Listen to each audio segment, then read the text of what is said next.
We are live. Damn.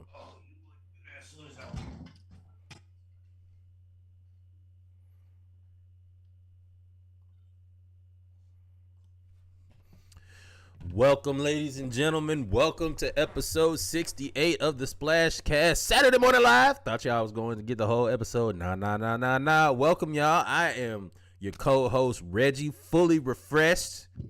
Had a good evening out. Had 10 hours of sleep. Slept good. Didn't have to wake up. No alarm. Oh, shoot. My bad. Hold on. You can tell when somebody well rested. You can definitely tell when somebody's well rested. That boy had a appropriate amount of sleep last. Norwood, the PODGOD. It is Saturday Morning Live. Been looking forward to this all week. A great week after we just put out a pod on Monday. We did Monday Night Raw. We put out the ATL edition on Tuesday, Splash Cash 24 pack on Wednesday, and then rounded it out with everybody who missed Monday Night Raw on the Around the League on Thursday. It feels good to be back here. We got some good topics. We have a good old-fashioned backyard brawl, and one of my favorite players of all times is still kicking ass and taking names.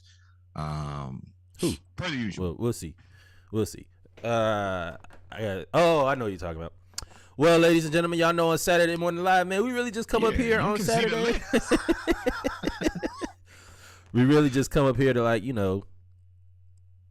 I hate to say shoot the shit, but it's shooting the shit. No, that's perfectly fine. It's our podcast, and we can do whatever we want to. And if we want to get up on Saturday mornings and talk about the things that just happen in sports, well, we can do that. How about that? We can definitely do that, man. Hey, football season is back. The greatest show on earth is back. For the first time, we had college football game day this morning. I guess that's really why I'm hyped. It's college football game day has me why I'm hyped. Yeah, absolutely. There you go. It's working. All right, cool. We good to go. But college football has me hyped. NFL football is back, man. Did you get a chance to watch college game day at all this morning? They talked about a whole bunch of mid, but I did watch a little bit of it.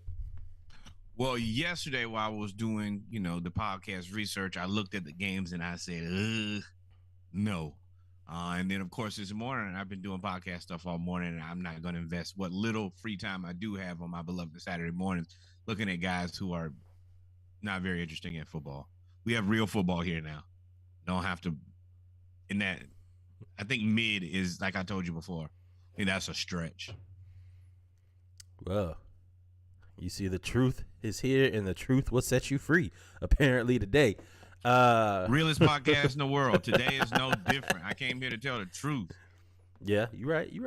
I ain't gonna knock you, Shawty. So today, let's talk about the NFL, man. The NFL is back. The NFL has moved away from 4 preseason games. They now have 3 preseason games, right? And added 1 regular season game. They didn't do anything but move trick bag. NFL trick bag. So if you know about the NFL, everything in any type of organization that's as big that has a union is always going to be the union versus the owners, or the union versus management. So when the owners decided to add an extra game, take away a preseason game, the players was like, all right, fine. We just not gonna play in any preseason games. Like we just not gonna play. And what they're doing now is treating the joint practices as basically like live scrimmage, live preseason, and then they look at their players, the ones that are trying to make the team. They look at the players during the actual preseason game. Why is that important, you say? Because for some reason, the Bengals and the Rams, who met in the Super Bowl, have a joint practice in a preseason game. I think it's the last preseason game before the season starts. I didn't even think about how much of a bad idea this was until this happened. We won't get there. Let's go here. Aaron Donald That looked like Central Station in Atlanta back in the day. Aaron Donald was caught on camera. Ever. Get on my. He was caught on camera knocking people out, with helmets. So this was the still photo of Aaron Donald. They got it, of course, with every type of joint scrimmage. There's always going to be there's going to be fights, especially when the teams don't like each other. But especially if you beat me in the Super Bowl and you gotta let me hear about it, because the Bengals feel like, I know this because I talked to Bengals fans. They feel like part of that they were cheated out of a Super Bowl. No Bengals fan? Yeah, they come out the woodworks when they good. I'm not saying they you know used to be Bengals they didn't used to from? be Bengal fans. I'm pretty sure they just became Bengals fans, but they're Bengals fans. Okay, so this is my question to you. If I have baking soda over here and I have vinegar over here and I mix them, what's gonna happen? Okay. I am very frustrated with the league. All of these leagues claim to be so non-violent, non-conflict, conflict resolution, but very similar to how they used to do big hits. Non-violent, huh? This looks like non-violence. No, but what I'm saying is they will be like, oh, we're here to protect the players. If you go back and look at old NFL highlights, the only NFL highlights they show is people getting their face knocked off. Getting their whole body broke. Exactly. Now you have the same thing where that certain teams have certain conflicts, and what do? You put them right together. The NBA and the NFL at that. As soon as Paulo Banchero and DeJounte Murray got into it, immediately they highlighted the Hawks versus Magic. Nobody has ever cared about a Hawks versus Magic game in their life. Not since Shaq was there. But nobody, and then, we wouldn't. No. Early 90s, we were good. We just ran into Chicago every year. We ran into Michael Jordan. Yes. But what I'm saying is these leagues are talking out of both sides of their mouths. So they don't want players to be violent, and they don't want to do that. But then they find the most toxic matchup, put them together, and highlight it, and then force us to then they hype. Then they start their hype machine and just hype and hype and hype and hype. And now you get to the game and the players are ready to fight, and they're like, "Oh, these guys, this is a fight. This is a brawl. I can't believe this happened. Why can't you believe this happened? This is the stupidest thing that you can do." How did Aaron Donald get 2 helmets? He could have got 3. Who not? Look at my man. Bow. Well, you want to know how he got 2 helmets? He got 1 helmet and he used the other helmet to get the other one, just like that. Now he did get thrown though. He got thrown by an offensive lineman, because the one thing that Cincinnati has said was we lost that game because our offensive line was slew. And Cincinnati did bring up how, they got that call for that phantom pass interference at the end of the game against the linebacker. And it's not fake. Wait, it's not fake. You can throw me Joe Burrow 1,000 times. You cannot hit me in the head with a helmet. Joe Burrow was 1 second away from winning the Super Bowl. And Jalen Ramsey goes from being the best cornerback in the league to being called suspect because Jamar Chase was wide open at the end of that game. So there's a lot of animosity and frustration amongst the Bengals because this is stupid. Because of everything that's happening. And so what did you think was going to happen? If I kicked your ass 6 months ago, and then the first person I see after I kick your ass 6 months ago is you, I'm going to say 6 months ago, I kicked your ass, right? And you going to say, bitch, that was 6 months ago. I'm going to knock you the hell out. Sorry for cursing. I'm sorry. Person, it was 6 months ago. I'm going to knock you the hell out. And then this is what happens. So the league is definitely complicit in this. They're as Richard Sherman, they're manipulating it. They are the ones pulling the strings. These other guys, they're Geppetto. The players are Pinocchio. Let's never forget. Richard Sherman said, "Who could have predicted a Super Bowl rematch joint practice would be emotional and lead to chaos?" Literally everyone. Quietly as kept, Richard Sherman is Richard Sherman. He's inducted himself into the Draymond Green's new media academy right here. He is. Yeah. He says whatever he wants to and is wildly educated. And it's blatantly, it's obvious. And then now, and sometimes you just really hate the NFL. Mm-hmm. NFL is the one product that you're like, I hate this. But You don't hate the NFL. You hate the ownership. Is the NFL policies are just like even the preseason game. That was a trick. Like everything is a trick bag. I don't like to be especially it's a failed trick bag because I can see it. At least if you're gonna do that, then don't make it so obvious. We aren't professors here. We aren't scientists. You're not hiding this at all. No, it's not Roger Goodell. No, it's not Roger Goodell. Roger Goodell is actually probably he's not really always on the owner's side, or it's the greatest smoke and mirrors of all time. Roger Goodell really isn't the owner's friend. He's just employed by the owners. He's the owner's friend. He got them tons of money. He executes what they want. What he does is he is the adult in the room. He keeps them within balance. You just can't go crazy. But as much money as he's brought them, they love him. The NFL has never made anywhere near the amount of leaps and bounds that he's made as far as financially.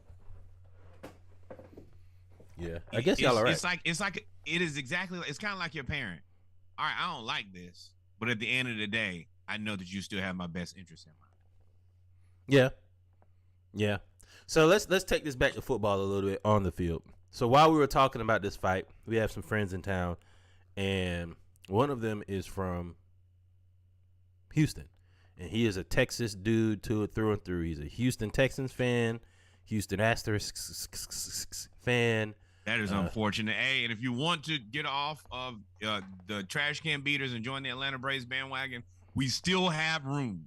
We are looking good, and it looks like we're headed back to that place from whence we came. So if you want to get on the bandwagon, just reach out to me and Reggie. We will let you sign the waiver to cut ties with that cheating-ass team you used to be with. You get over here with some winners. Jesus. I meant that, too. I said it loud enough so y'all could hear me. Good.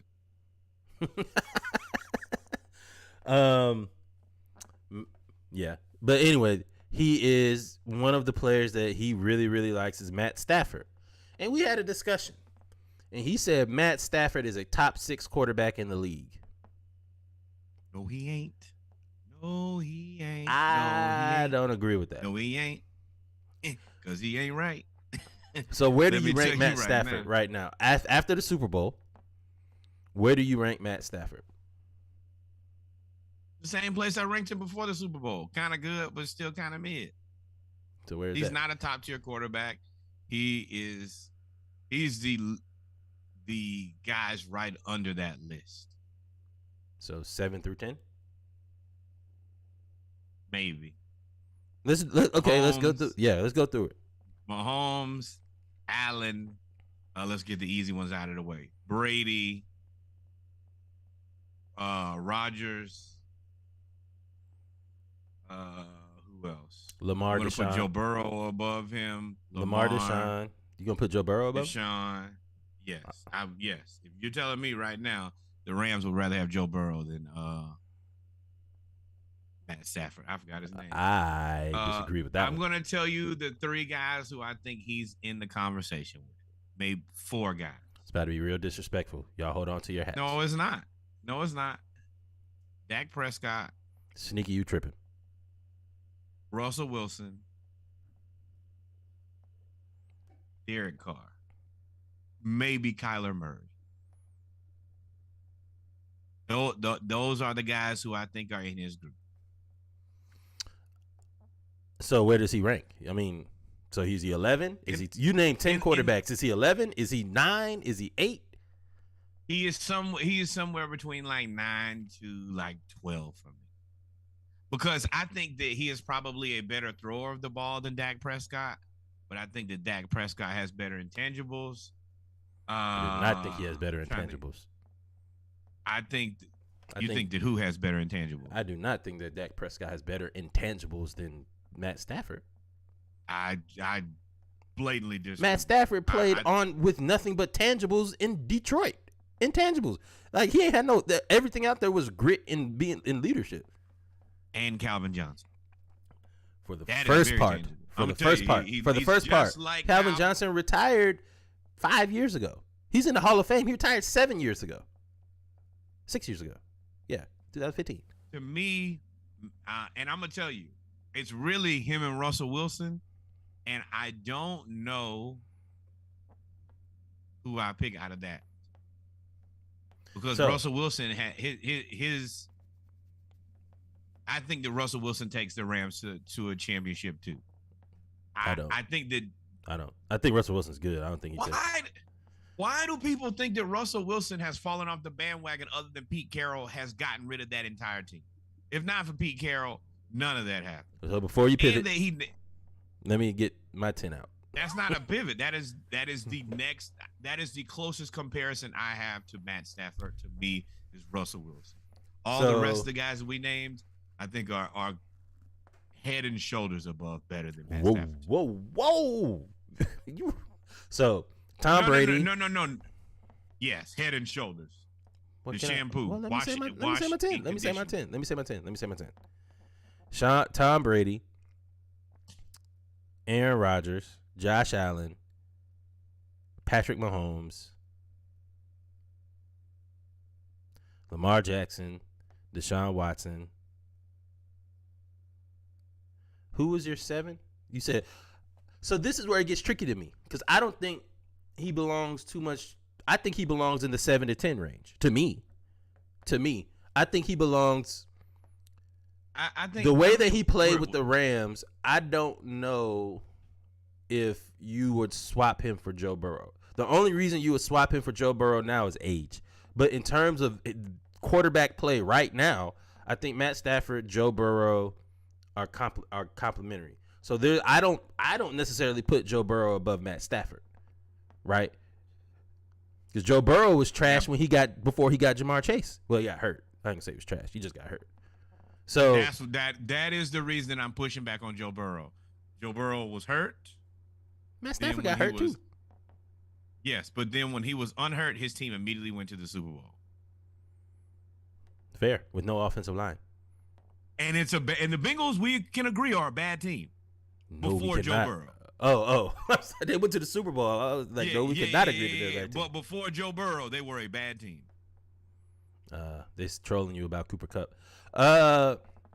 So the reason I think that Matt Stafford, Cooper Kupp is still not a top 5 wide receiver. Y'all can find all. You can say that about Joe. You can say that about Joe Burrow, and they weren't good. But you can also say that the Rams could not win the Super Bowl without Matt Stafford. It's proven. It's proven. That's your argument. How do you hate that? And that's your argument. That is not proven. I can explain it to you because it's the same thing with David Blatt versus Tyronn Lue. You win one more game and then suddenly your good quarterback is just factually inaccurate. If that team, I think if they run that team back. With who? First of all, Jared Goff is so bad. I'm not going to say he's so bad, but he's not good enough to get you home. But you can't tell me that Matt Stafford was the only guy who could have got this team home. Those are two different conversations to me. No, I mean, out of people that I think are below him, I don't know. I don't think Kyler Murray gets this team to a Super Bowl. I mean, gets Russell this team Wilson? to a winning. I don't think Russell Wilson could have made those throws that Matt Stafford made in the Super Bowl. Russell Wilson doesn't make no look throws. Russell Wilson, I don't know. I hate the. I don't think one of the things that has really, really irritated me lately is the recency bias and how quickly people just eliminate people. This is kind of the same thing people have done with James Harden and originally did with Chris Paul, where you have one season which isn't the season that people expect from you, then they tell you that you're trash. They did that with Chris Paul. Oh, he's washed up, and then he has the Suns where they have now. Same thing they did with James Harden. Oh, he was good. Oh, now James Harden is trash. And now they've done the same thing with Russell Wilson. He's a Hall of Fame quarterback, easily. He's been a top-tier quarterback in a very top-tier quarterback time period. He's been that guy the whole time. And now that Pete Carroll has run off every other person on this team, and then last year they didn't produce. Now Russell Wilson is chopped liver. Hold on, bruh. You making all of this stuff about Russell Wilson. Russell Wilson has the same Super Bowl that Matt Stafford has. The reason you take all the credence from Matt Stafford and say that the Rams defense and the Rams team was the let me finish, because you're wrong. I'm just saying, I think you're wrong. Let me finish. So that the Rams were the defense and all that were the reason that Matt Stafford won. Let's go back to Russell Wilson's Super Bowls. The one that he won was literally because of the defense and Percy Harvin. Hold on, what did you say? Well, you said it so fast, I missed it when you said it. Super Bowls?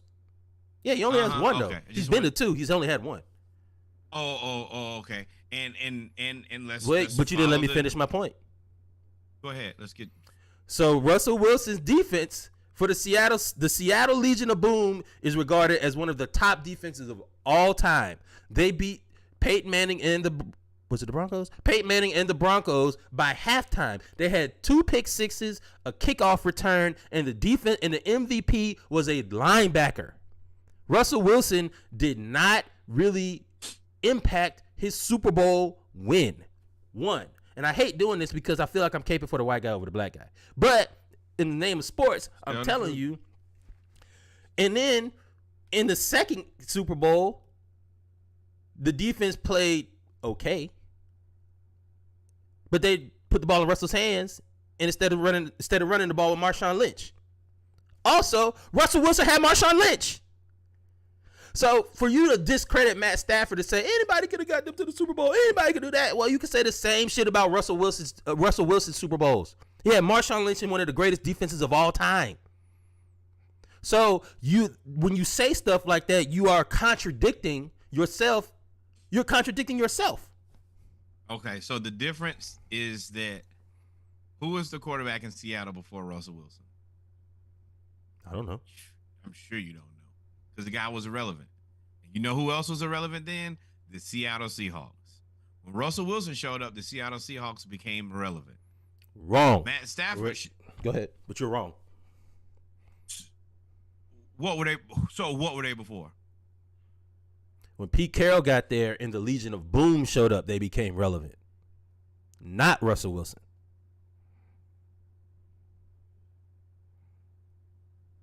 And Hasselbeck. Hasselbeck was terrible. Was god awful. Hey man, go ahead. So I'm saying you said first of all, I'm responding to you saying that Russell Wilson rated irrelevant, and you're wrong. Russell Wilson was he was replaceable. He was replaceable. He was the catalyst that got him there. He is the greatest Seahawks quarterback of all time. He turned that team into what it was at its height. And on top of that, he's the longest member. He was the last guy to actually get off the boat. That don't matter to me. That don't matter to me. That don't matter to me when we're talking about Russell Wilson. As the Legion, because the Legion of Boom is the Legion of Boom. Time, was a rotating cast of characters. It was Browner was there. He left. He was good. What was the other? Cam Chancellor was there. He left. Well, all of these guys were moving around. No, not when they went to the Super Bowl. You're going to talk about Russell Wilson. Listen, yeah, I'm trying to say you are taking Matt Stafford and you're taking the argument that Matt Stafford was not a catalyst for them winning the Super Bowl. You literally just said Russell Wilson was the catalyst for them winning the Super Bowl. And I said Matt Stafford was the catalyst for them winning the Super Bowl. Both teams had really good defenses. Both teams had a decent, Matt Stafford didn't even have a running game. Even after the defense left, Russell Wilson still kept them as a top-tier team. They were not a top-tier team. Seattle wasn't a top-tier team. Seattle was like 5 years in the NFC West. It's been Arizona and it's been the Rams and the 49ers. Seattle has been in 4th or 3rd place since the Legion of Boom left. That's why they're saying Russell Wilson fell off. Pull it up. You can. Go ahead. They got DK Metcalf and Tyler Lockett and Chris Carson, who just retired. There is no way that you can say that you just made the exact same argument for Russell Wilson that I made for Matt Stafford. Literally the exact same argument. Oh, no. Here we go, right? Because you can't tell me who Jared, you just said Jared Goff. Wait, hold on. Wait. Oh, I'm about to destroy you, my You friend. are not Let's about go, to destroy hey. me. Okay, you said, and repeat your statement. Over the last how many years they've ended the NFC in third or fourth place every year? Yeah, they haven't won the division. When the last time they won the division?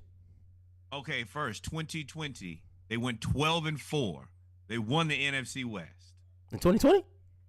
In 2020, No, you saying they won the? You saying they won? You're saying that they won the division in 2020. No. Mind you, I don't have no stats up, y'all. He's and we have pivoted from the whole start of the conversation. Wait. About how we're supposed to talk about Matt Stafford and Russell Wilson, and how you're arguing against your own point for Matt Stafford by taking my point to argue for Russell Wilson. That's the whole conversation. But go ahead. They ended 2020 first in the NFC West at 12-4.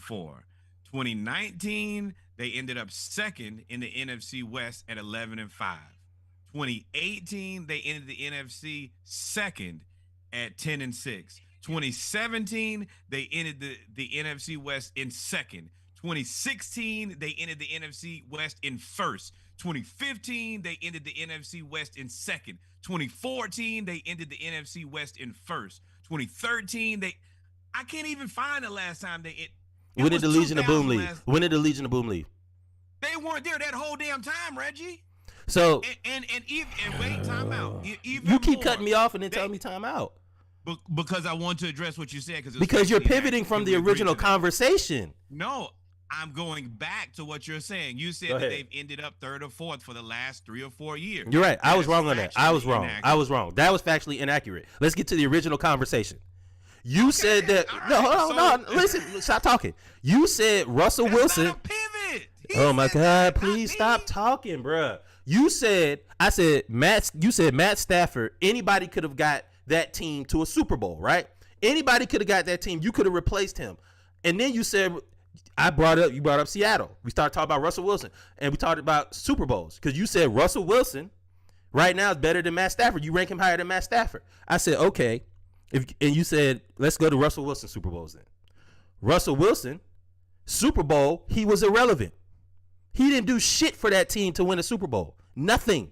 In the Super Bowl, he did absolutely nothing. The same way that you can say you don't know who Seattle's quarterback was before Russell Wilson. Nobody gives a shit about Jared Goff before Matt Stafford.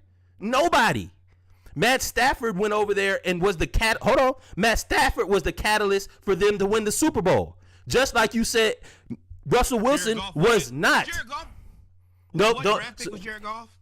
What does that mean? What does that have to do with it? What does that have to do with it? What does that have to do with it? The reason I asked that question is you said nobody cared about him.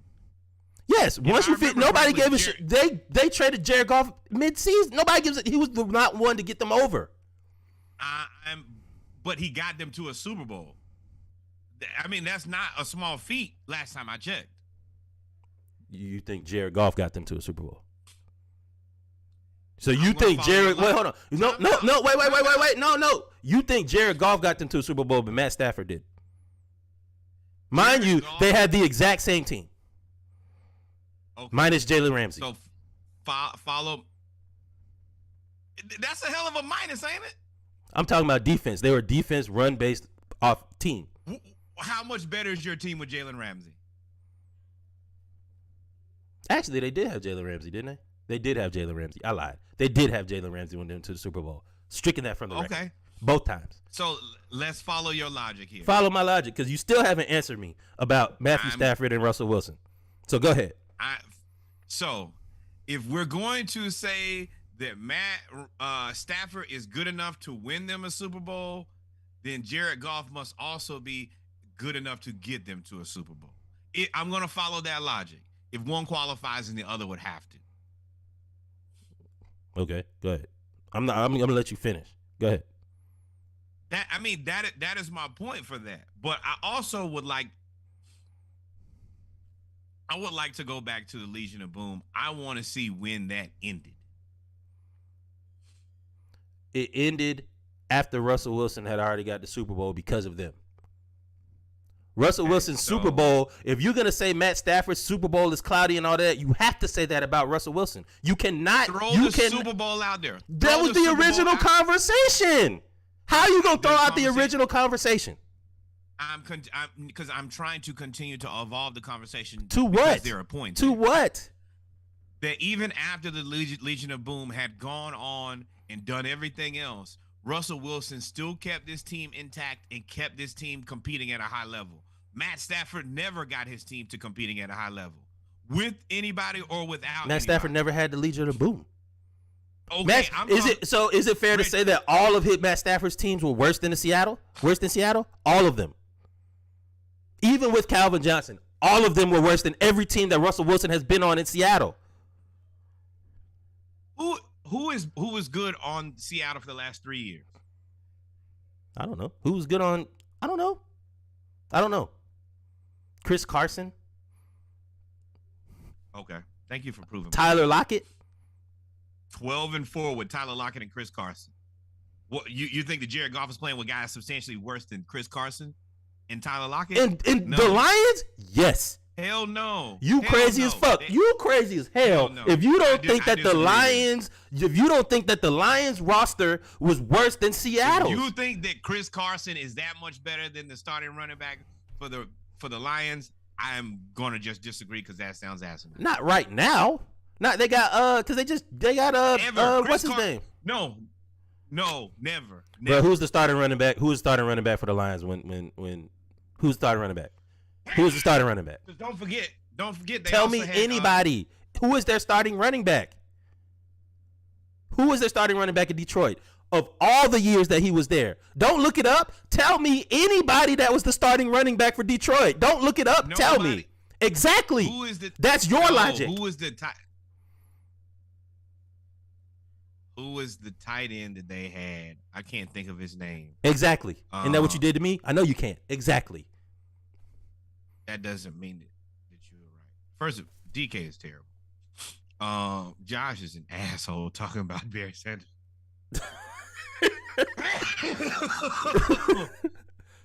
But no, Barry Sanders wasn't there with Matt Stafford. You can't name nobody else on that team. Yeah, Josh is funny. You can't name nobody else that Matt Stafford would play besides Calvin Johnson for the first half of the career. Nobody. Russell Wilson has. Okay, and let me ask you a question. When did the Legion of Boom die? I'm trying to get a time period of when you think that they ended, so I can figure out. When was the last Super Bowl? When was the last Super Bowl we went to? 2000. What was that? The Falcons was 2018, so that had to be what 2016. 2016. Okay. So the Legion of Boom died in 2017. Reggie Bush. So how did they end up second in 2017? What was the record? What was the record of the other teams there? What was the record of the other teams in the division? I don't have that now. Well, come on, man. You can't play and pull half the stats to try to prove half your point. Pull all the stats. But if you're first or second in your conference every year. So if the Falcons finish second in their conference this year, are you saying that they're a really good team? No. Why? And if not, tell me why. Let me tell you this. The last time that they were third in the NFC West was 2011. Until before last year. If we can go from what? Amir Abdullah. I forgot about Amir Abdullah. 7, 8, 9. If we can go 9 years in a row and we can be first or second in the NFC South, I'm gonna tell you I'm a happy camper. I am thrilled. So you would love that. You're doing a whole lot of stuff. You're doing a lot of talking. You didn't answer my question. No, I'm saying that is sustained success, and as a person with a team who has not had sustained success, are you not gonna answer? We would take that in a heartbeat. Are you gonna answer my question or not? You sound crazy. Are you gonna answer my question or not? You literally did a whole lot of talking to not answer my question. If the Falcons finish second in division right now, this year, are they a good team? The Falcons in the NFC South.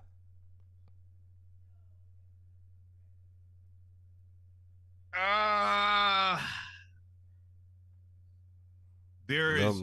Think long. I don't know. You're trying to think of a lie. What do you mean? No, I don't know. I don't know. But that's the reason I'm saying that there is sustained success. If you do this for 9 years in a row, you could have a one-off season. You could have a one-off season and the conference be bad. But no conference has been bad for 10 years in a row. I don't. What do you mean? Yes, they have. Conferences have been bad for a long time. The NFC East has been bad forever. The NFC East has been bad. They have been a one-trick team. Has not been bad. The Cowboys have not been. And the Eagles, see, you went too far. You went too far. Like, the NFC East may not have been great, but they have not. Question, man. You hit me with the I don't know. You hit me with the I don't know. So I'll answer the question for you. No. If the Falcons go second in the division this year, they are not a good team because the division sucks. That's why I asked you about that. You bringing up all that first and second. No, there is no timeout. You let me finish. There is no timeout. Listen, I said they finished second. I don't believe they're a good team, right? Because the division sucks. That's not what you said. That's not what you said. That is literally what I just said, and you said timeout. I literally just said that. That's the reason I wanted to address what you said. There is a way for them to both be a good football team and finish second in the NFC South. Both of those things can possibly happen. I didn't say can. I said I don't think they will be. They're not a good team. The Falcons are not a good team. We picked them to go 5-12. We picked them to go 5-12. I cannot wait for you to watch the replay. You keep stepping over. Like, when I ask you a direct question, you step over it and you talk all these circles and then don't answer the question. That is a you really are good at sales. You really do have sales experience. Colossal moonwalk. Because I'm listening to you. How is that a colossal moonwalk? How is that a colossal moonwalk? I asked the original question. I said, what was the record of the rest of the teams in the division? You don't know. That's something I don't have. I then asked you, okay, if the Falcons finish second in the division this year, do you think that they're a good team? You said, I don't know. I said, okay, I'll answer it for you. I don't think that they'll be a good team, even if they finish second in the division, because the division sucks. So that's why I asked you what. That is not two different questions. No, I didn't ask a question right there. I said, so tell me what was the record of the other teams in the division. That's what I asked you, and you still haven't done it. The reason I said I don't know is there is a way for the Falcons to be number 2 in the NFC South and still have a very good season because you're next to Tom Brady. So it is plausible. I mean, I didn't say good season. I said good team. A good season for the Falcons is 5 wins this year. A good season is 5 wins. I said a good team. There is a chance for them to be success is the only thing that matters to me. If they win a bunch of games and you think the team ain't good, well, that's a personal problem. I do think that there is a way for that to happen. All right, man. It's highly unlikely, you the tap but dance yes. king, bro. You are the tap dance king. No, you're basically saying that every team that's second in the conference. I didn't say that either. You said that.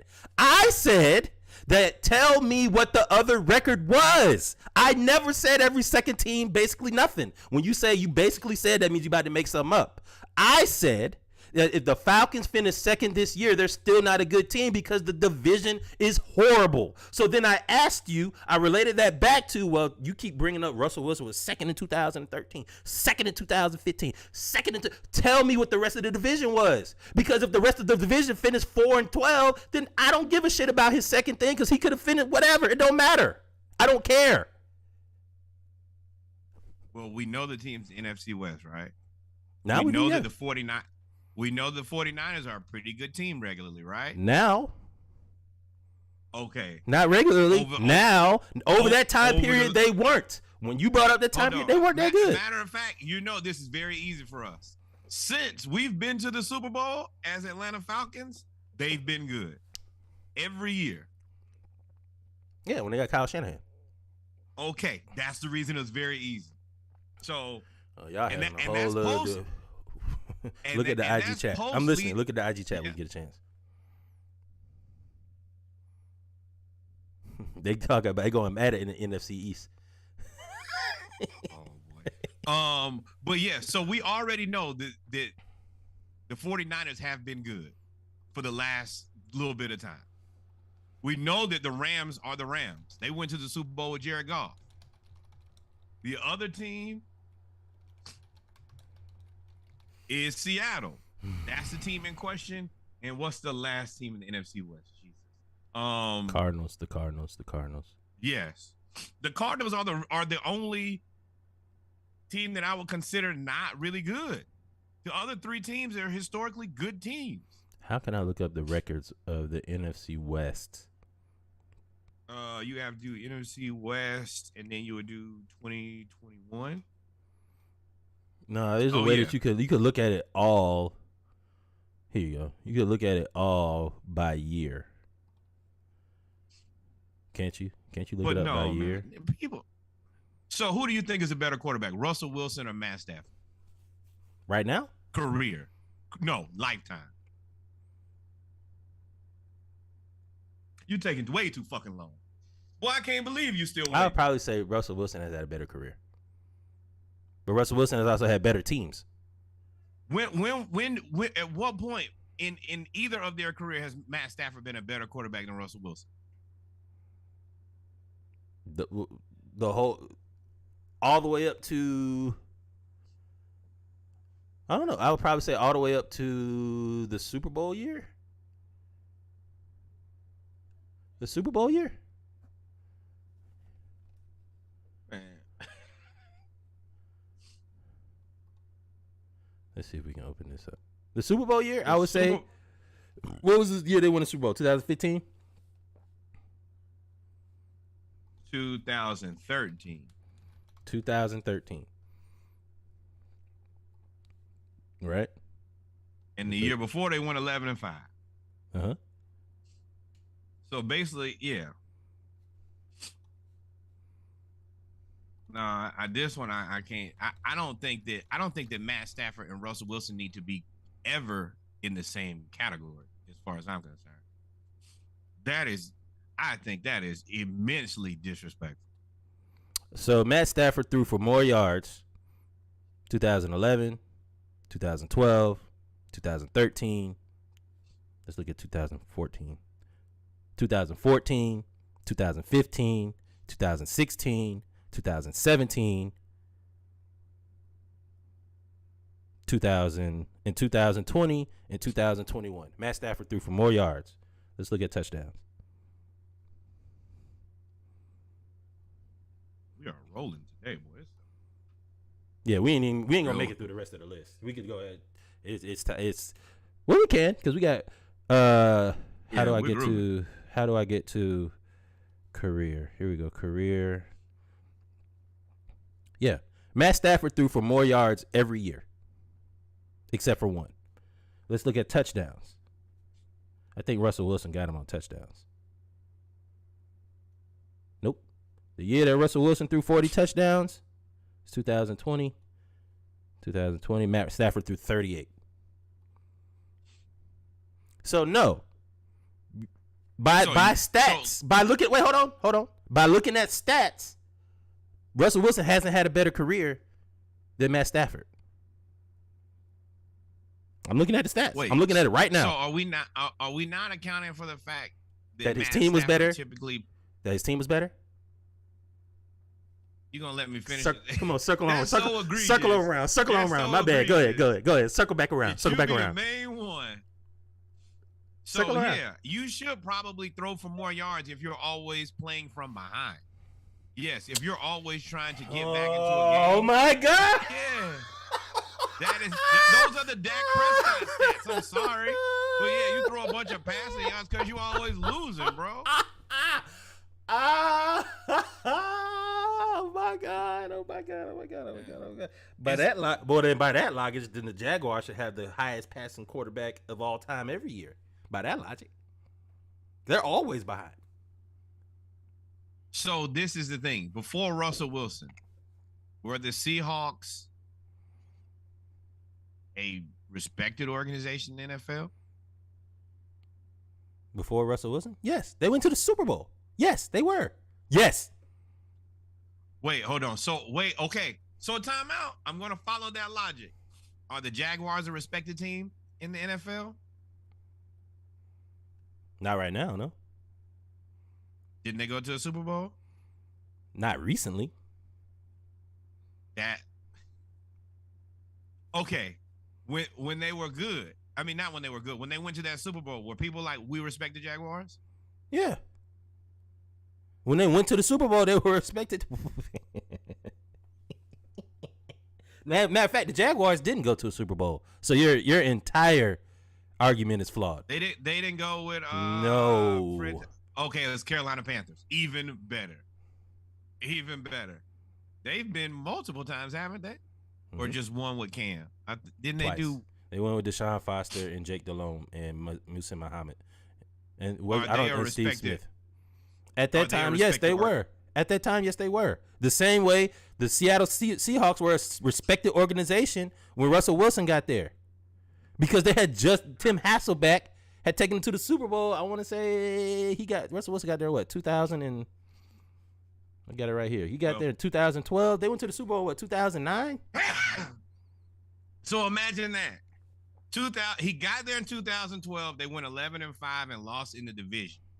2013, they went to the Super Bowl. You think that was because of him? No, he had nothing to do with it. He was just there. That's what I said. All right, ladies and gentlemen, let's go ahead and move on. That's sarcasm. That's sarcasm for the overreaction. Overreacting. Let's move on. I hey, didn't man, think that you would take that. T.O. is still really, really fast, y'all. T.O. is super fast. He ran a 4.38. Somehow, T.O. ran a 4.38 at 48 years old. T.O., you know who T.O. looks like out there? He looks like he could substitute for DK Metcalf. He's better than DK Metcalf. I don't care what anybody says. You want to know why? Because T.O. probably still runs better routes than DK. And he definitely catch better than DK. T.O. said he wants to come back at 48 years old and still play. I think T.O. He's better than somebody on our team right now. Yeah, but he's not going to be. T.O. could come back and play. He looks like he's in great shape. He is in great shape. I don't think he could take the hits at 48 years old that come with being in the NFL. Don't think so. Not at 48. Do you see his body? I see his body. I don't think he could take the hits. At 48 years old,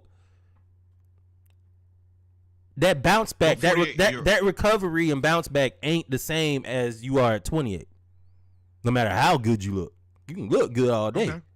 I don't think so. But I do think he did. 48-year-olds that look like that. I do think there are. I mean, there's bodybuilding and stuff like that. But I do think that he deserves a shot, and I think that he would be not running 4.4s. I think he would be a great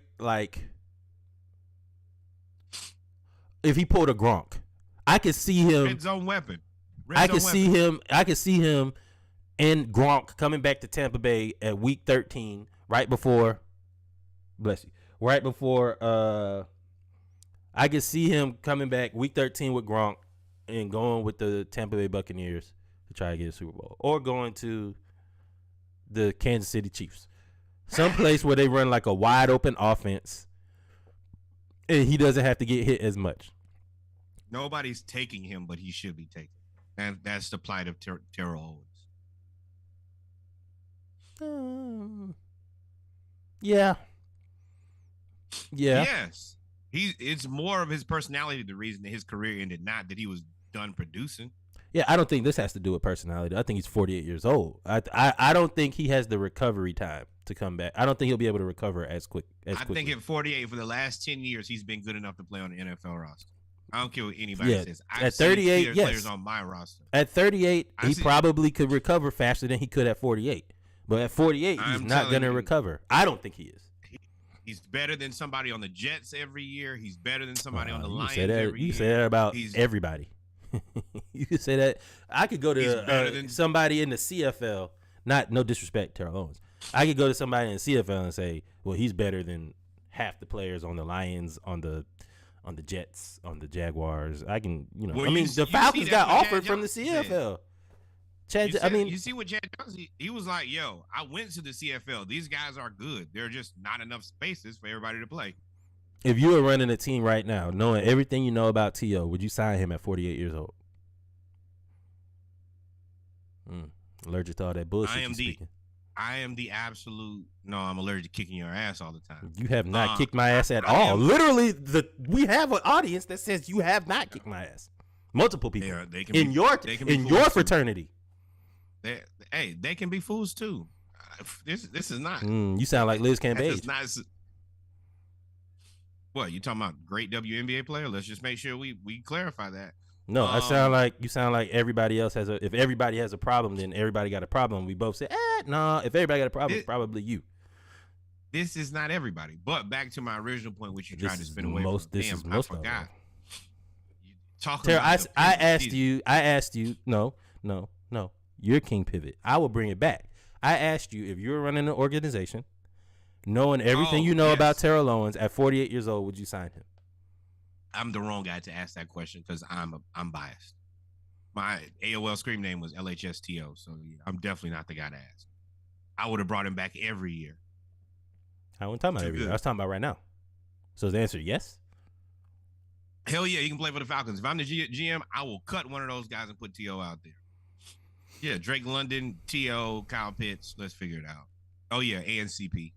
If he's the fourth best option, yeah, good luck. And we need people to come watch the game anyway. So, yeah, I'm with it. That's where I was going. On a business standpoint, to put butts in the seats, I probably would sign T.O. From a football standpoint. From a strategy standpoint, he's not going to be he's better than our worst wide receiver. I hate to tell you. Oh, no. Where's he? Hey, y'all just pay Lamar since you know so much. And y'all get him a wide. Y'all need to be asking T.O. to come play because y'all can't get a wide receiver to come to Baltimore. How about that? And the crowd goes silent. It's a little delay. He'll respond. But that's what I'm saying. No owner is gonna invest. Now that's where he could go. I mean, the Ravens are desperate, but normally most owners are not going to invest in a 48-year-old wide receiver. There's no way. No owner is getting. Tom Brady is 45, and he has to be the GOAT to be signed. There's no other. Terrell Owens not the GOAT. Man.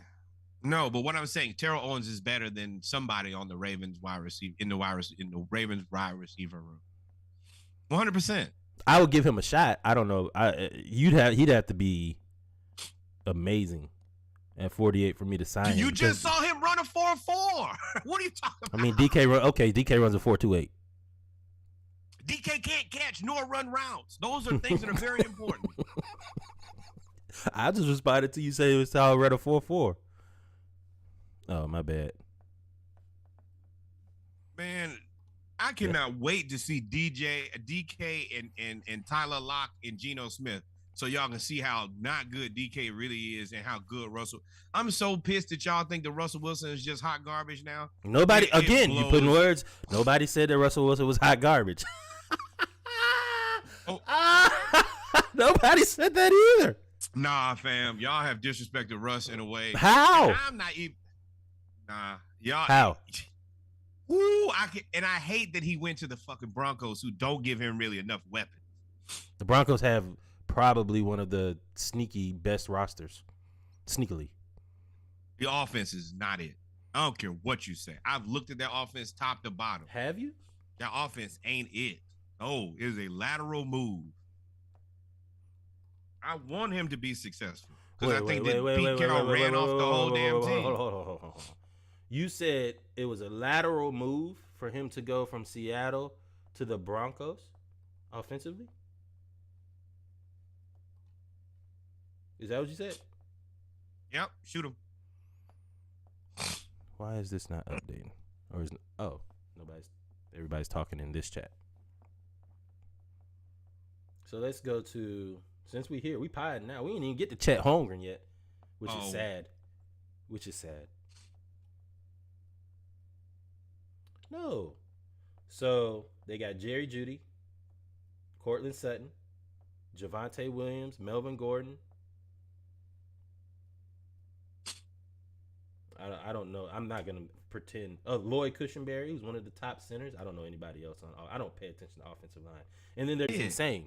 I'm talking about offense. Okay. No. I'm talking about offensively. Let's go. I didn't say nothing about the defense. Let's go to. Well, I said roster, but let's go to the Seattle Seahawks. Because I don't think it was a lateral move. I think it was a step up, personally. And you got to go look at last year's depth chart, not this year. Why not? You talking about Seattle's last year depth chart? Yeah, Seattle's last year depth chart. Yeah. which was, I believe it was Chris Carson. I can pretty much run that one off the top of my head. Chris Carson, Tyler Lockett, DK Metcalf, because they beat the shit out of the Falcons. It's the same. Chris Carson, it's the same, bro. It's so much the same. I'm probably taking the Broncos backfield is better. I think Jerry Jeudy is better than DK Metcalf. I think Cortland Sutton is better than DK Metcalf. Ask the other people how they feel. I don't feel why like they had Drew Lock. He had Drew Lock. Yeah, Drew Lock ain't good. Drew Lock was his quarterback. Drew Lock was Jerry Jeudy's quarterback last year. Okay, so I mean, I think that most people believe that DK Metcalf is better than Jerry Jeudy. Really? I think if you ask 10 people, 9 people say that DK Metcalf. And I'm not necessarily agreeing because I'm not a DK Metcalf. I'm about to say, well, I don't agree with that. I'll just say I don't agree with that. But, I mean, if you say so. Also, I didn't realize Jerry Jeudy got hurt, too. And there's one thing DK Metcalf ain't going to be is hurt because he's a cyborg. He ain't going to catch it neither, nor run around neither. So you just better throw it far as you can and hope he can outrun everybody or put him on defense. The Broncos' defense is silly. That offense is mid. Similar to when Russell Wilson won the Super Bowl. Jerry Jeudy, DK Metcalf. I want to ask you guys that in the chat. Where does Jerry Jeudy rank? Is Jerry Jeudy better than DK Metcalf right now? I don't know. I don't know. I don't know. Easy thing to do? You can just type in wide receiver rankings over the last 2 years. There's not a soul that has Jerry Jeudy above DK Metcalf. And I don't agree with it, but the world does not believe that. I'm sorry. Well, I mean, DK, it's not in this case, you guys, the world. Jerry Jeudy, yeah. And that's why I said, well, it's all kind of a one-sided argument because Jerry Jeudy was hurt. He got hurt. So he didn't play the whole season. But I think Jerry Jeudy, I'll just say this. I don't think that was a lateral move at all, offensively. I don't. I disagree. I think offensively, what did you say? Pete Carroll blew up the Legion of Boom and all that stuff. I think he blew up the team, the entire team, not just the Legion of Boom. He pissed Marshawn off and eventually pissed Russ off. He cleared the deck. Yeah. Well, I mean, at that point, you got to make a decision. How good are we actually going to be in this division? And the answer is not that good. So I don't think, offensive-wise, I don't think that was a lateral. And I think he'll actually flourish more in the Broncos. So how much better do you think that the Broncos offense is than Seattle's offense? Substantially better, negligibly better? Not negligible. Not if it was negligible, then it would be a lateral. So I don't. So you think they're substantially better? There's no difference there's no in between substantially and negligible. Negligible is a little bit. So either a little or a lot. Let's go moderately. Yeah, moderately better. So moderately better. Yeah. There's a difference. There's a clear difference. There's a clear difference. There's going to be shown a clear difference. Yeah, Chris Carson. Oh, who's their no, they traded their tight end for what's his name? For defense. Wait, and then didn't Seattle have one of the best running games in the NFL over the last few years? Yeah, because of Marshawn. You talking about Marshawn Lynch? No, post Marshawn. NFL team. I don't understand what I said. I said they had a good running game. I mean, if you want to take it back to Stafford, I said Stafford never had a good running game, ever. That's what the whole question of who was the Lions' running back, and you couldn't name one. Yes. So last year, you might as well say they probably had a top 10 rushing attack. There it is. Yeah, you're right. There it is. Sneaky. They have a better O-line. That's true. Another top 10. Jeudy is so 3 people have said Jeudy is better than Metcalf. Jeudy does. You're right. They both dropped the ball. Man, this is like mid versus mid. I actually don't want to have this conversation anymore because I don't really care. Now that I put some thought into it, I don't really care at all. But that's the reason I'm saying, like, it ain't that different. It's hard for me to argue on that one. I think that they're better. I personally, just from the eye test, from what I see and what that roster is, what that offense is, I think that they're better. I can agree with that because I think that Jerry Jeudy is a better wide receiver than DK Metcalf. Russell Wilson than DK Metcalf is with Russell Wilson. But DK had really good stats with Russell Wilson. He just ran straight down the field. I agree. So, like, I think Jerry Jeudy and DK Metcalf. Okay, if you want to compare, I think Jerry Jeudy and Tyler Lockett are the real comparison. I think Cortland Sutton has. I don't even know about Cortland Sutton. I don't know. We'll find out. Get out of that one. Just get out of that one. Chet Holmgren. Let's pivot to basketball real quick. Chet Holmgren. Damn, we was potting. We talked about that for an hour. Chet Holmgren. Passionately. Yeah. We didn't even get to college football yet. Go Dogs. Chet Holmgren tore ligaments in his foot in a pro-am in Seattle. Up until there really hadn't been a lot of major injuries in pro-ams to number one picks, to players that were supposed to be transcendent, right? I don't want to say Chet is transcendent, but I mean, he's 7'3", and he's playing like a small forward. But with Chet now being out for the year, what does that do for other players? My bad, y'all. What does that do for other players, and what does that do for the Pro-Am circuit? Remember, DeJounte Murray said, hey, to all my pro players, if you have a chance, go play in the Pro-Ams so that the people that can't make it to the game or can't afford the game can make it. Can get to see y'all play. Their situation is different. Why? Because Seattle just doesn't have a team. So those, like, they're physically can't go. Hit the wrong button there. But yeah, they physically can't even go to games. I didn't think about the people, like, not just the people who can't afford it.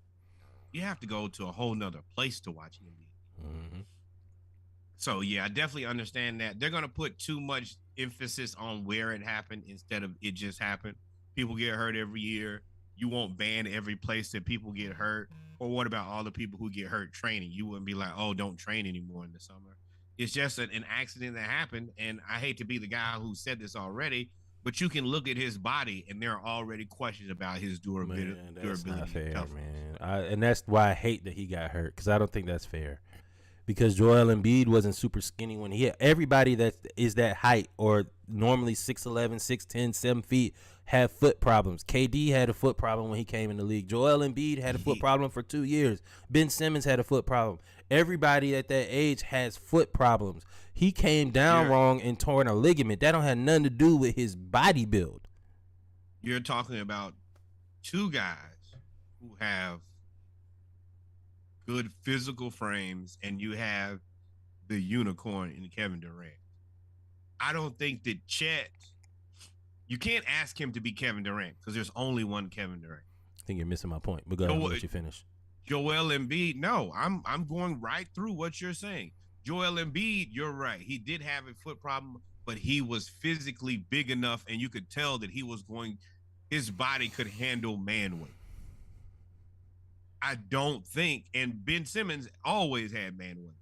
I don't think that Chet's body is going to be able to sustain that. And now you're asking him to be Kevin Durant. And I don't think that that's a fair question or a fair thing to ask of any human. I don't think only one Kevin Durant. So let's break down what I said, because I think you totally missed the boat on what I was saying. What I was saying was, and what I said I hate this, is because what you just did is what everybody else is doing. His frame, he's slight, his durability, his this and that, because he tore ligaments in his foot. And I'm saying his frame, had nothing to do with him tearing ligaments in his foot. So when I brought up Kevin Durant, when I brought up Joel Embiid, when I brought up Ben Simmons, you telling me about their frame and their weight doesn't mean anything, because what I'm saying is that their frame had nothing.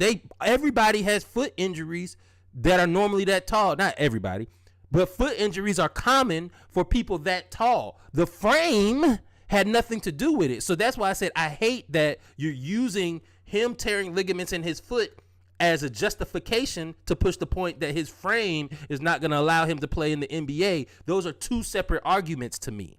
That's what I was saying. So there is a guy who said that I would not draft Chet because of his physical stature and his size.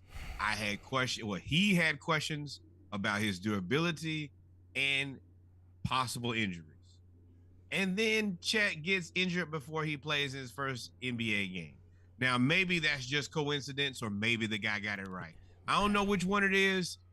Lean not on your own understanding. You just ignored everything I said to try to sound right. You just ignored everything I said. You ignored everything I said.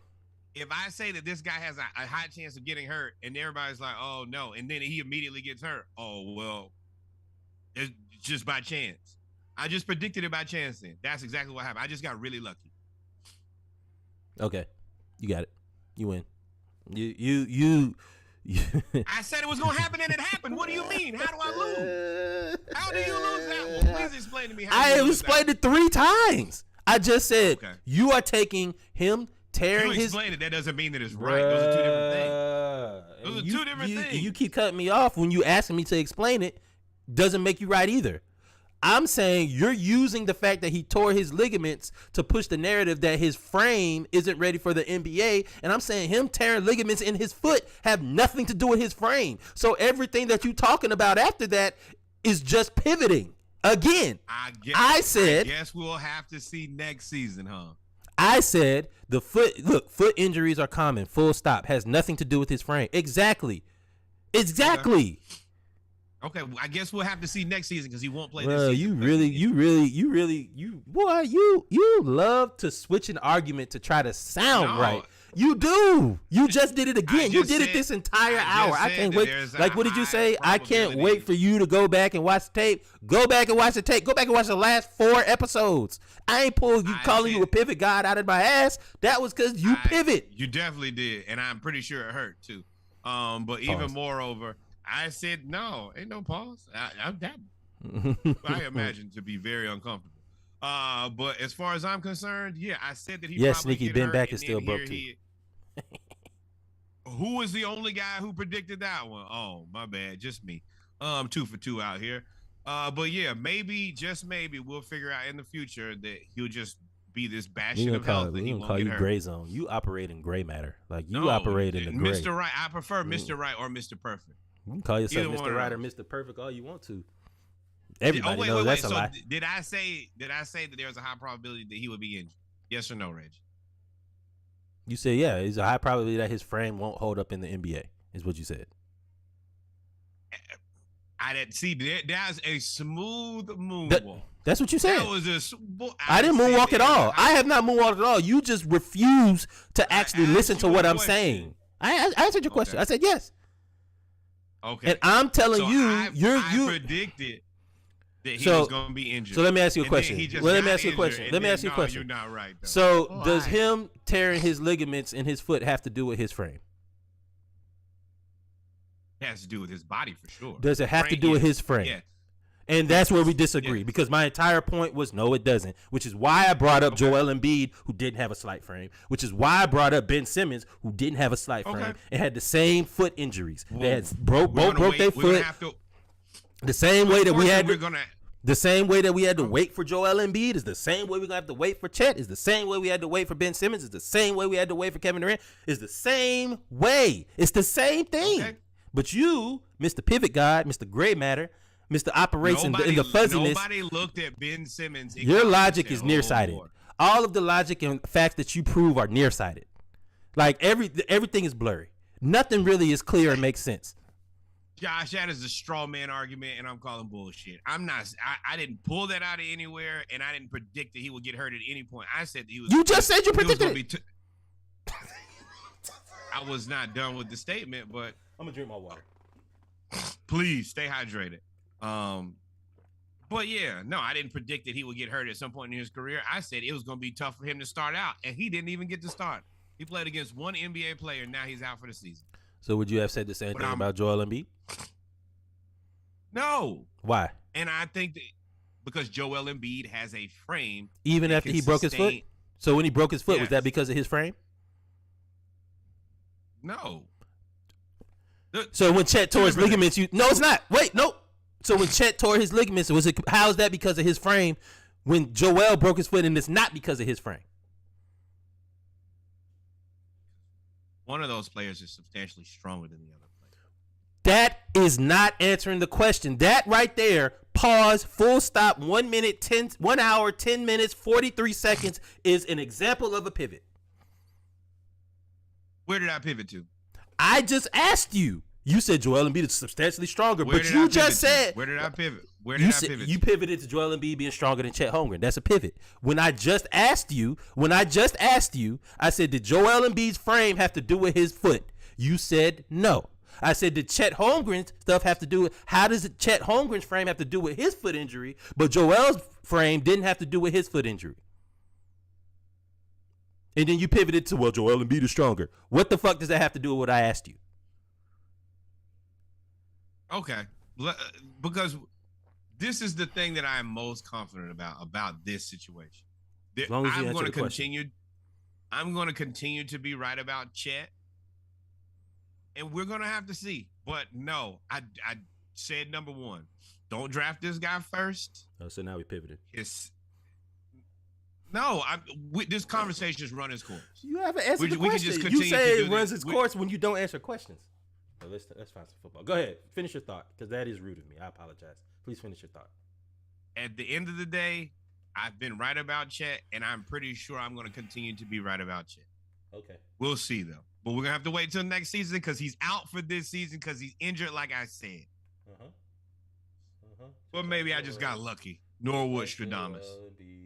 Just like Joel Embiid broke his foot, just like Ben Simmons broke his foot. All of that good stuff. Either way, do you think that they're going to start putting language in contracts for them not to allow players to play in the pro-ams anymore? I mean, it depends on the team. You think it's not going to be a league thing? You think it's going to be a team thing? No, the league doesn't want to get in. No, you don't want to get in the front of that. Banning players from pro-ams. Yeah, you don't want to just have a unilateral ban because then, like, what's the difference between pro-am and pickup? Are you just telling me that I can't put, like, yeah, what's the difference between KD, Trey, and all of those guys getting together and playing pickup and going to a pro-am and playing? Fair. So so is this just a case of bad luck? And that nobody's gonna answer the question. I mean, nobody's gonna. It sucks for OKC, because to me, I don't think it sucks for OKC. I think this is good for Coach. I mean, the injury itself is not good, but the ability to push another season and have a chance to get dude from France, boy. I was just thinking about that. You would have Chet at 7'2", old boy at 7'3" from France with Giddey and what's the other guy? The SGA. dude starts with I forgot he's 6'6". No, but the dude that starts with a P. His name starts with a P.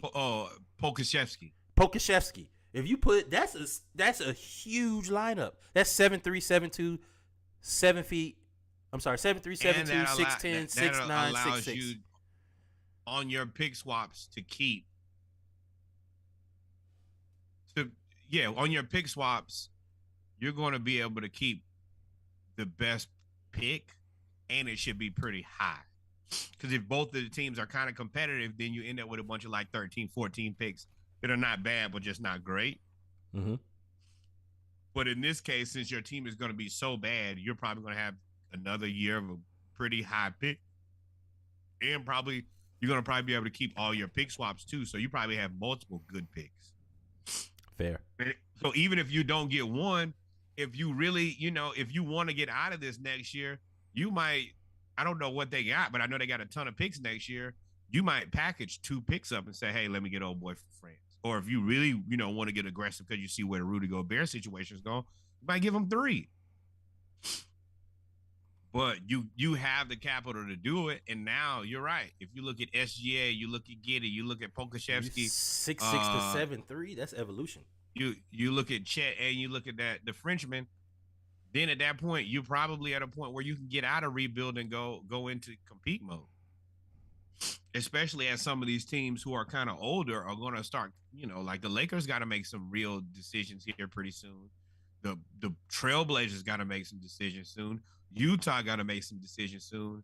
Even a team like New Orleans. There are a bunch of teams who are going to have to make real life decisions here by the end of this season. Either we're winning or we're out of this thing. And if you are starting your winning when these teams are coming out, you have a high chance that you could go right to the top, especially with what you got. Josh made a good point that there is definitely a marketing benefit aspect of allowing players to stay relevant in the news all offseason. I didn't even think about that. But those days are over now.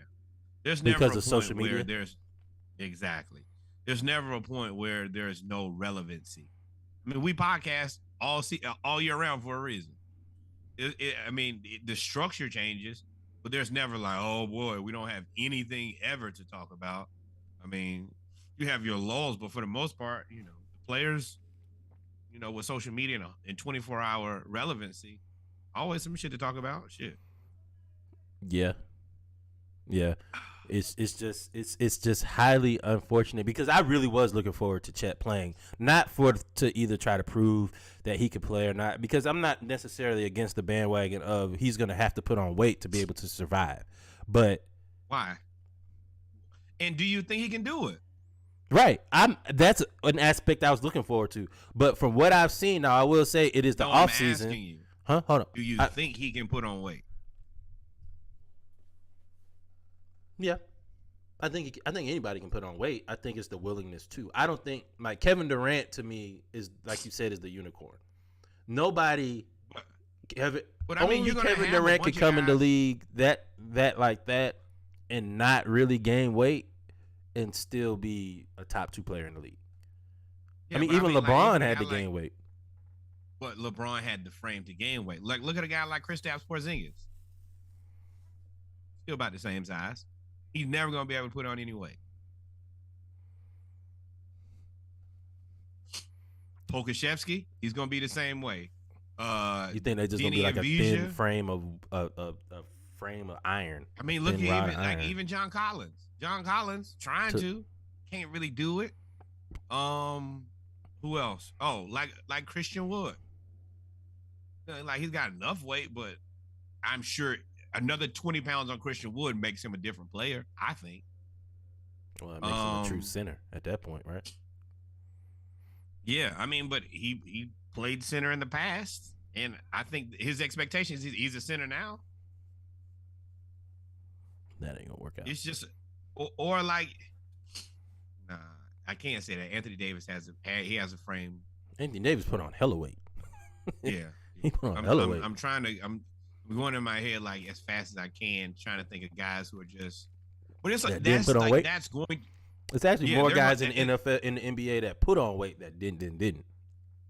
Yeah, but there is going to be a bunch of guys who just like I can't really put on what I'm trying to put on, and I look at Chet and I'm gonna tell you what really does it in for me is his shoulders.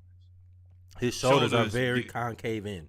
Like it's narrow. Yeah, he doesn't have broad NBA shoulders. Like I see what I actually. Hey Max, I actually agree with what you're saying about having the body frame to put on weight. I think he's gonna have to try as hard as he can to put on weight legally. I mean, he puts on 30 pounds, he still would only be 215 pounds. Like he has to. I don't think he's gonna put on the necessary. Like for him to, but his game is different though. He's not a post player. Defensively, I was actually surprised that he could block shots he's and not all a of that post stuff. player, but due to the fact of where he's going to be on defense, he has to have that. Going to have Yeah, to have. he's gonna His offensive game doesn't need any more weight, but the ability to guard the guys who he's going to have to guard. I just think about a guy like Zion. Zion is destroying him. You think Like so? you see what Zion does. Because Zion has to jump a foot to get the step to get the Chet's. He has to jump, 20 inches to get the Stet's reach. Like yes, when Chet backs up 4 feet because Zion drops that shoulder in his chest, I got plenty of space to dunk now. That's ludicrous. That's not Mike. That's Chris. Oh, there's Worthy. Worthy shine in. What? Get out of here. It's just unfortunate for Chet. I as much as we argued about it, and I still think I'm right. We knew you would. We knew that you would. I think that it's just unfortunate because I really wanted to see him play. I liked the shit that he was talking. I mean, he was playing with other NBA. He was playing with other NBA players, and was blocking their shots and all of that stuff. So, but that's the other part is he is going to be a rim protector. That means you're going to be in the paint. I mean, he led the nation in blocks, didn't he? At Gonzaga. Now, what you going to do with Joel Embiid? I think, okay, don't use Joel Embiid. What are you going to do with Clint Capella? To me, like Clint Capella and him would be interesting because Capella is broader shouldered. He's skinnier. They're both skinny, but he's broader shouldered. So when it comes to rebounds, when it comes to I don't think Capella can post him up, but I think rebounds, it's going to be a problem. What are you going to do with Bam? He can block Bam shot. He's 7'2". He can block shots. Full stop. He can block Bam shots. and Adebayo going to tear his ass up. I'm going to tell you, it don't matter. Is Bam really a post player? Shot profile, 3 feet or less than the rim. Yes. Okay. So his shot profile is 3 feet or less than the rim. But is he a post player? Does he post up? Does he post up? Interior scorer. So no. I mean, or yes. Okay, that's where I as me and you have talked about it, me and you look at the game different. I don't really care how you get your points within that area. You're either an interior scorer, a mid-range shooter, or a deep ball scorer. Those are the 3 levels to me. So if you're gonna back to the basket, that's cool. If you're just gonna, beat them in the paint, that's fine too. That to me doesn't matter how you get your work done. That's your that to me is skill set dependent. But if you're gonna work in this area, then that's where you are to me. If that makes sense. That's the reason Clint Capella, Rudy Gobert, Robert Williams. Trying to think of guys who are just right there at the basket who don't shoot at all. To me, Chet would have a problem with somebody like Zubac. Like Zubac would just that too. And Zubac ain't even like one of the best, but he's Daniel Gafford.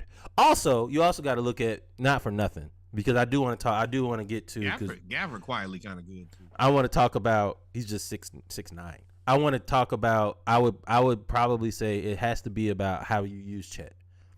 When they brought what's his name in, they needed him to be the rebounding 5. Kristaps Porzingis, and that's not his game.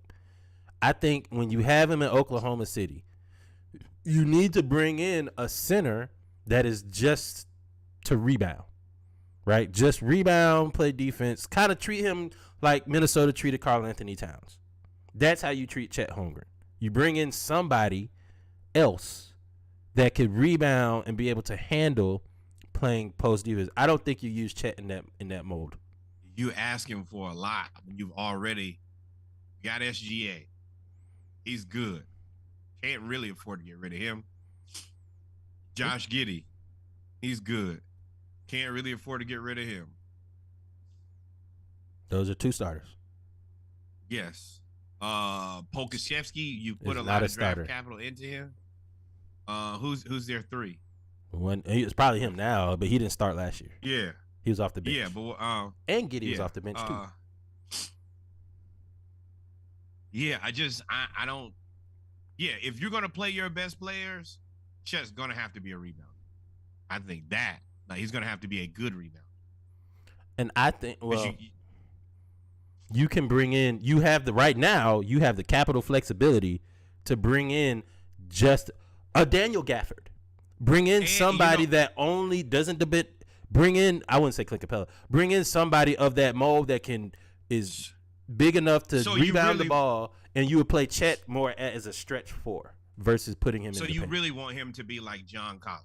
So like a backside rim protector. That's how I would play him. I wouldn't play him as your main. Not right now.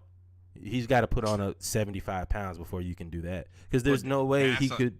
There's no way. But that means you're expecting a lot out of his mobility. Because he's known for his mobility. He's known for being a fluid set. He's really if you want to talk about it, he's a 7'2" small power forward, combo forward. That's what he really is. Yeah. The rim protection backside is, I feel like you got to be, it's now his physical makeup helps, I think, on his lack of athleticism. He doesn't have a lack of athleticism. But it's going to be. That's not, if you look at his athleticism. Now, if you talking about athleticism as in Zion jumping out of the gym, then yeah. I mean, no. I'm talking about athleticism is he doesn't jump really high. He doesn't run really fast. He doesn't have to. But that's what, like, when I think of athleticism, I'm thinking of your athletics, your measurables need to be high. His athleticism is moderate. So, but his ability to stay in front of smaller players is what really I was focusing on. So he has his ability. Sneaky boy. I thought I was quick scope. His ability to guard and stay in front of, or even not stay in front of, because of his length, the ability to recover is one of his strong suits, is one of the attributes that actually got him drafted so high. Plus the fact that he can shoot. And I do want to see what it looks like when he's trying to stay in front of NBA players, not in the summer. I agree. I don't know if he could stay because in front of. It's all well and good in the summertime when y'all ain't really playing a whole lot of defense, and somebody's not out there for blood. But if I don't feel confident in him on the wing against somebody like James Harden, I feel like James Harden will bop his ass to death. Boop, boop, boop, boop. All right, Chet, it's been fun. I'm out of here. And then he's out and he's gone. Okay, name somebody that's not a superstar. They said James Harden fell off a brick wall. That's the reason I picked him specifically. Somebody who they said is not in anymore. I would love to see James. I think James Harden would hit him with a step back. I don't think James Harden would be able to blow by him and not be affected by his defense. I don't think so. I think that James Harden is going to put 75 moves on him and Chet going to go, he. Oh, my God. He's still got it. I think Chet's length is what allows him to stay in the picture defensively against quicker people. Because he's... And he's going to have to... The other thing I can see is a lot of fouls. A lot of fouls. He definitely... I'm going to tell you right now. Once I get that scarecrow moving, I'm gonna bump right into him and fall down. Shoot, shoot, shoot! Oh, shoot, shoot, shoot! Oh, he hit me. That's the what NBA. you think about somebody like Trey? Today. Trey gonna get that dude 6 fouls. I don't think no time. Dame 6 fouls. Everybody. It remains to be seen. And finally, as we wrap up another edition of Saturday Morning Live, probably one of the better editions of Saturday Morning Live, I know, because I'm looking at both of our chats, and both of our chats are filled up right now. We do want to know, it is football season, y'all. It is football season. This week we are doing a breakdown on the ATL edition. We're going to get into the Falcons a little bit more in depth because football season starts. We could probably in the Around the League edition, we're going to get into breaking down some of the divisions in the NFL, as well as we're going to talk about the SEC football and the outlook there, along with Alliance football and everybody else that doesn't matter. So sounds like a combo for Chet y'all were describing. Yeah.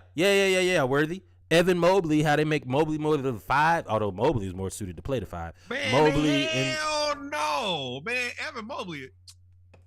Don't focus on Evan Mobley. Focus on the point. Focus on the point, not the name. Evan Mobley can play the 5 confidently. He's just lucky enough to have Jared Allen, who is a 5, next to him. But that's not the point. But they play Evan Mobley as like their backup 5. Chet could be a backup 5. He could be a backup 5.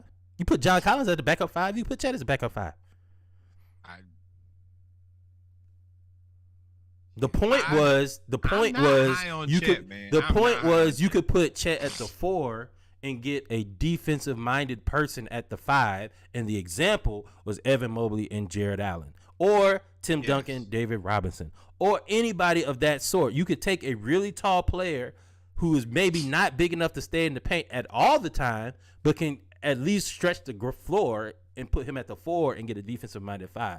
That was the point. That's why I said focus on the point, not the name. And you focused on the name, not the point. No, I don't think that. I gotta see it. I have to see it. I don't have much faith in Chet from the beginning.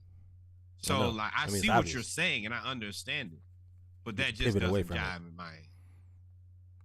I need Norwood's Falcons game by game prediction like last year. I gotta find that cut because you definitely had them going 8-2 in the first 10 games. I didn't take into account the enemy. But if you look at my record, my record was not far off. I might have not showed my work, but I got the right answer. Well, in my world, that means nothing. In my world. Well, in my world, it means everything. I say it's there. That means that you could get the right answer. They'd be like 0. You'd be like, what the fuck? In my did we get home or not? All right, we did. Thank you kindly. Make you change your major. But we wanted to talk about game you playing. We wanted to talk about sports this week. We wanted to talk about sports this week, and we wanted to highlight. And by the time we actually get a chance to do our Around the League on Monday night, it would have already been passed because it's Saturday.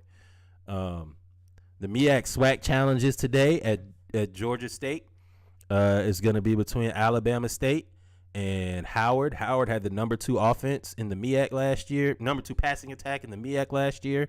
In Alabama State, Eddie Robinson Jr., no relation to Eddie Robinson Sr., who was one of the more dynamic players at Alabama State, is back at his alma mater. They kick off tonight at 7 o'clock on ESPN 3. ESPN 3. Make sure if you can stream it, if you could put it on in the background, if you don't want to watch it for real, make sure you watch ASU. Go and see and support this game is very, very, very, very important. In other news, hold on, I want to double down on that, man. We are the advocates of HBCU football. You know, we end the show with support, the HBCU in your town, the HBCU that you graduated from, and then, of course, send your money to Hampton University, just in case y'all missed that. But this is super important. We got the HBCU Go thing. Right now, I think the A&T has one of the highest enrollments they've ever had. We are trying to grow. Jadakiss Bonds, sneaky. Go ahead. Yes, he's a monster. But we want to make sure that, we always ask for the visibility. We ask for the opportunity to be seen, to be on television. Well, we have to take on the responsibility of supporting that and actually turning your television on, turning your computer on, streaming from your phone, and supporting these things so that we can show proof of concept, so we can get more of our historically Black colleges and universities on television, so that their athletes can be seen just like the other guys at Jackson State who've gone on and done wonderful things. Got to support in order to continue to be on television. Gotta support. So make sure y'all go and support that game today. If you have a chance to actually go and you have time to go ahead and have fun. Another game that is happening today that is a very big deal because my wife is from Durham, North Carolina.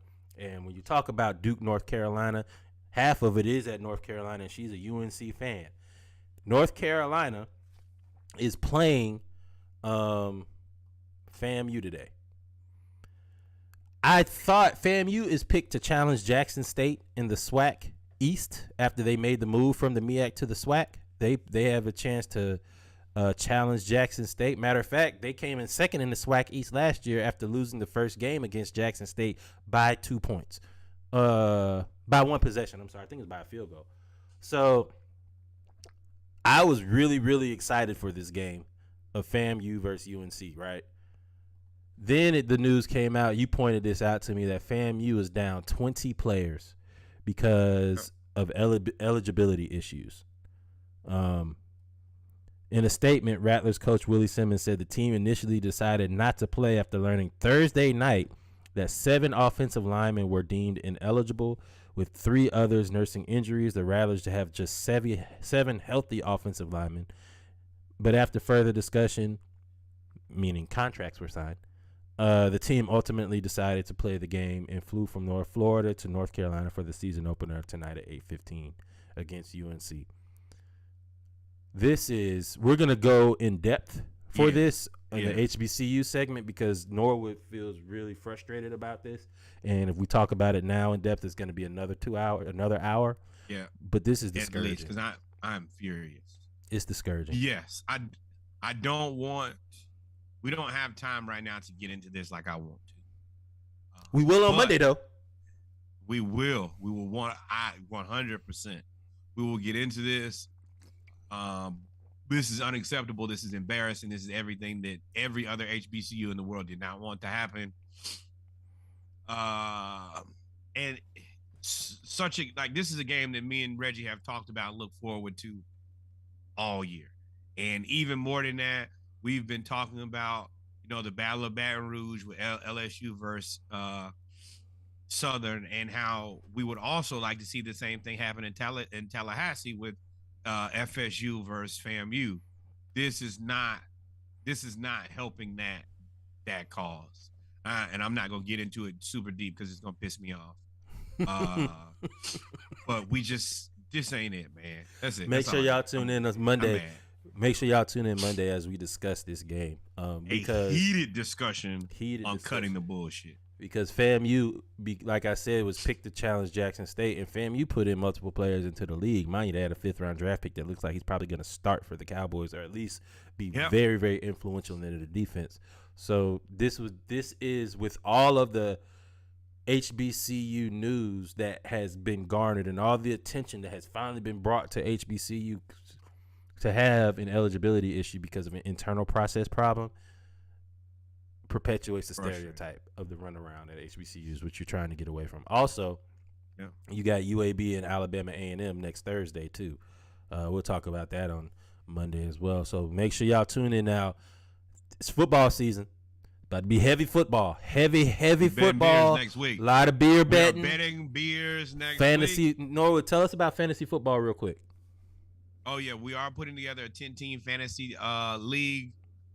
We have majority of the roster of the team owners picked, but I think we have a couple spots. I will put that on the post a little bit later today.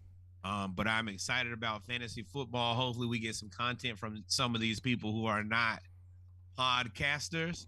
I would like to get some of the guys from the world in here as guys who've been sticking with us for over a year now as we've gone through this. It's going to be a good time, and I'm just excited. I think, last year Yingling Flight was my beer of choice. I think the Dos Equis Lime and Salt is going to be my betting beer this year. I'm looking forward to getting drunk on you guys' behalf. I got a whole lot of beers. That's really it. I won a lot last year. Sneaky wants to get in there. Yes, so perfect. Make sure you guys reach out to us for that. The draft should be coming up. I guess the draft will be this week, right? It's got to be this week. Well, it doesn't have to be this week, but everything will be set up here by Monday afternoon. When is this? You have to have the draft by the time the season start, right? Oh, it doesn't. Oh, okay. Well, with that being said, ladies and gentlemen, we come to the end of another fabulous edition of Saturday Morning Live. Norwood, if we didn't miss anything, take us out. Ladies and gentlemen, children of all ages, the moment you've been waiting for. This has been a really, really, really good Saturday Morning Live. This is week 0. I'm glad the NCAA calls this week 0 because this is a good test of some heated battles we are about to have here. I'm excited for it. Please continue to check in on us on these Saturdays. They are the best way to start your Saturday as you clean up, as you kick it, or as you beat a hangover. Of course, always remember, number 1, more Black baseball. Number 2, wait, you thought I was going to do that. No, let's go ahead and cover the week real quick. This is Saturday Morning Live. We will be next Monday Night Raw. Tuesday, the ATL edition, Atlanta Hawks, Falcons, Braves will come out. Hey, Braves won last night. Shout out to my boys handling business. Mets doing what the Mets do. Yes, there is a Splashcast 36-pack that will be coming out. Thank you, Jid, for being one of the best rappers out. If y'all have not listened to that man's project, go ahead and take the rest of the day and listen to somebody from Georgia really rap your face off. He does not disappoint. He has everything. Who you talking about? Jid, J-I-D. Yeah. That and if no matter what your age is, if you like rap, you and everybody is on the Jay-Z triple entendre, double entendre, Jid he is a master at work. Listen to that. DJ Khaled has some hits on there. Hey, if you pivot and you don't move but one foot, it ain't a travel. But yes, there's a lot of fantastic music come out. So yes, this will be a 36-pack. This is a case. It will be out Wednesday, but if you know, Thursday for everybody who missed Monday Night Raw, it will be there. And then of course Saturday Morning Live. Every Saturday morning we will be right here checking in per the usual. A lot me of and yellow, Reggie a lot of football, betting beers, and me kicking his ass. You still have not kicked my ass. You literally lost last year. Number 2, you're losing all of these Number arguments. 2, more Black Cowboys and more Black Cowgirls. And number 3, the historically Black college university that you graduated from, your auntie graduated from, or your favorite cousin sent some money over there. The historically Black college university in the area in which you live, send some money there and go to their games. And if it's on TV, put the damn TV on. And finally, the Hampton University, the greatest learning institution in all the land, send every free dollar you have over there. And now that we've covered all of that, and once again, fantasy football on the way, it ain't but one thing left for us to do. And what's that, Reg? Hang out And finish.